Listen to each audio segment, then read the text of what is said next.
Ka-Express, walang kasing init, walang kasing gulat.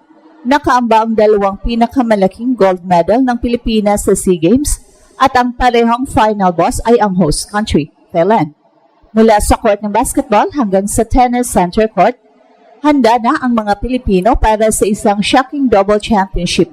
Ito ang pinaka-emotional. Handa na ang mga Pinoy para sa isang shocking double championship. Ito ang pinaka-emotional na laban ng taon kung saan ang Gilas Pilipinas at si Alex Ayala ay parehong haharap sa home court pressure at sa pangarap na tapusin ang isang matagal ng gold drought sa tennis at ipagtanggol ang corona sa basketball. Sa basketball, nag-sweep ang Gilas Pilipinas sa Group A, kasiguraduhan ang outright slot sa semifinals. Ang mundo ay nag-aabang kung sino ang haharapin nila, ang Vietnam na nagpakita ng grit o ang Indonesia na minsan nang nagpatikim sa kanila ng pagkatalo. Pero ang tunay na conflict ay makikita sa kabilang bracket. Nag-sweep din ang Thailand sa Group B. Ang road to gold ay umaasar sa isang epic Gilas versus Thailand finale, isang laban na hindi lang para sa corona kundi para sa dominance sa harap ng hostile crowd.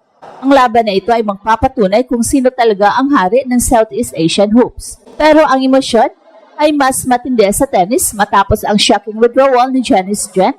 Tuluyan nang nag-arangkada si Alex Ayala sa women's singles gold medal match. At sino ang kanyang kalaban?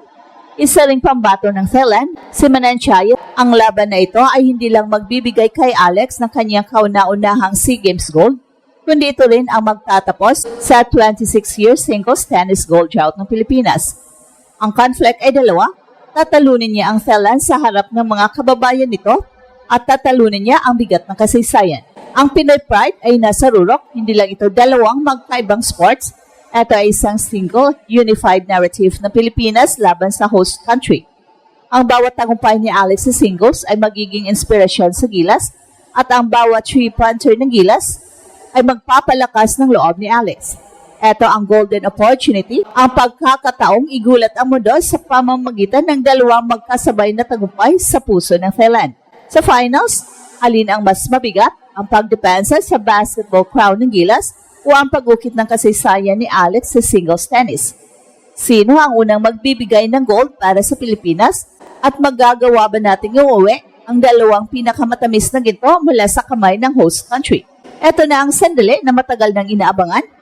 Hindi lang isang gold medal, kundi dalawang highest stakes na laban ang nakaamba sa puso ng Thailand. Ang conflict na hinaharap ng Pilipinas ngayon ay unprecedented at puno ng emosyon.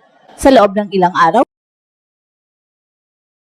dalawang championship final ang posibleng itatampok. Gilas Pilipinas sa basketball at Alex Ayala sa tennis singles. At ang parehong kalaban ay ang host country. Ang buong bansa ay nag-iisa sa isang sigaw, ginto o wala. Para sa Gilas, ang pag-sweep sa Group A ay nagbigay sa kanila ng outright slot sa semifinals na nagpapatunay na kahit may lineup adjustments at tight schedule, buhay na buhay pa rin ang kanilang dominance. Pero ang tunay na balakid ay nasa dulo pa.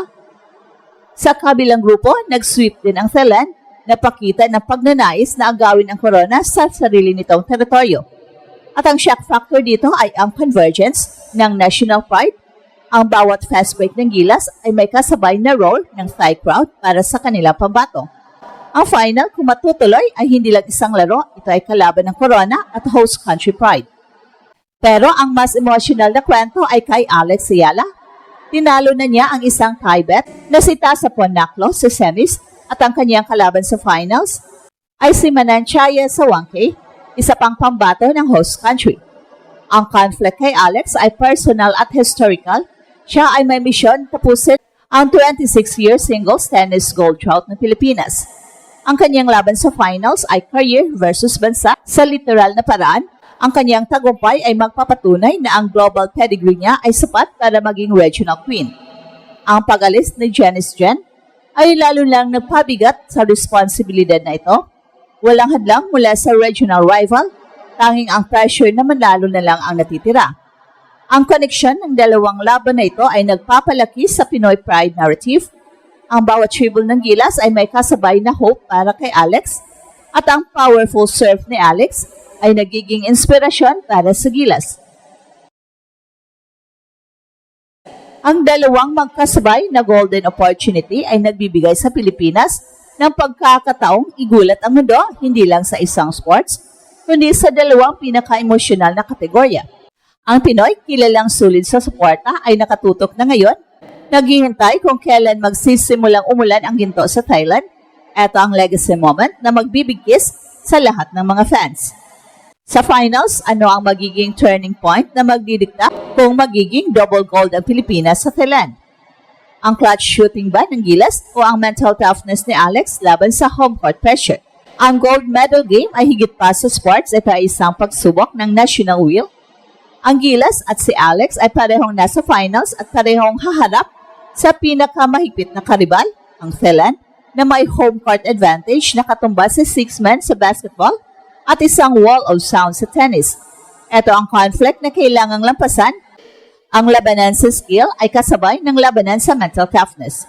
Sa basketball, ang Gilas ay nag-aantay sa mananalo sa semis, Vietnam o Indonesia, pero ang lahat ng strategic analysis ay nakatutok na sa posibilidad ng Gilas versus Thailand final. Nag-sweep ang Thailand sa kanilang group at ang kanilang laro ay nagpapakita ng discipline at ruthless efficiency. Ang shock factor dito ay ang pressure na dala ng Gilas. Bilang defending champions, ang panalo ay expected, hindi option. Sila ang king sa Southeast Asian basketball at ang gold medal na ito ay hindi lamang corona, kundi ang patunay na ang dominance ng Pilipinas ay hindi matitinag. Ang laro ay magiging explosive at physical at ang bawat clutch basket ay kailangang magpatahimik sa hostile na Thai Stadium. Samantala kay Alex, ang final kontra kay Manantiaya ay tungkol sa legacy. Si Manantiaya ay home court favorite at determinado na manalo para sa kanyang bansa. Pero dala-dala ni Alex ang kanyang lihim na armas, ang kanyang WTA level experience. Ang bawat torneo na sinalihan ni Alex sa Europe at US ay naghanda sa kanya hindi lang sa skills kundi sa mental fortitude na kailangan para harapin ang pressure na ito. Ay walang tiyan na kailangang talunin, pero kailangan niyang talunin ang inaasahan ng buong Pilipinas, ang pagtatapos sa 26-year drought. Ang emotional pacing ay kailangang controlled at cold-blooded dahil ang roar ng Thai crowd ay tiyak na susubukang gambalain ang bawat serve ni Alex. Ang dalawang laban na ito ay magbibigay ng global impact sa SEA Games. Ito ang pagkakataon ng Pilipinas na sabay na ipakita ang dominance sa team sports at ang rising star power sa individual sports. At ito ang Express Info kung saan bawat kwento ginulat ang mundo. Don't forget to like and subscribe.